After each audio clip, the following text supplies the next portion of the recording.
अस्सलाम वालेकुम तुसां देखदे पे हो YouTube channel Nadir Abbas worker vlog ते अज एक नवे व्लॉग के नाल हाजिर थे हैं ते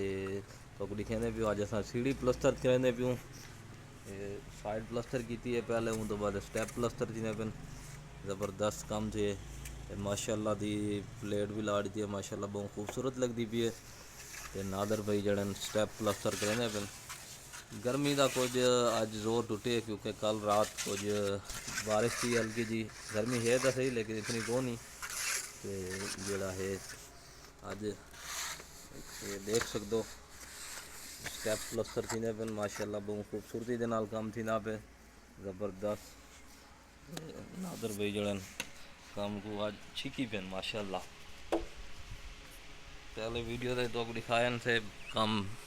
तकरीबन कंप्लीट थी पे ये चंद एक स्टैप रह गए ये भी इंशाअल्लाह शाम तक थी वे सन बाकी ये सारा काम माशाअल्लाह कंप्लीट थी गए जुलते हैं नादर भाई को अस्सलाम वालेकुम। वालेकुम अस्सलाम क्या हाल है मियां? अल्हम्दुलिल्लाह सर ठीक है वे सारे अल्हम्दुलिल्लाह वीवरें को दिखाया वे अपना काम जी हाँ सर ये वीवर सारे काम जरा बहुत औखा काम होंगे सीढ़ी का जरा प्लस्तर करना कोई सैट करना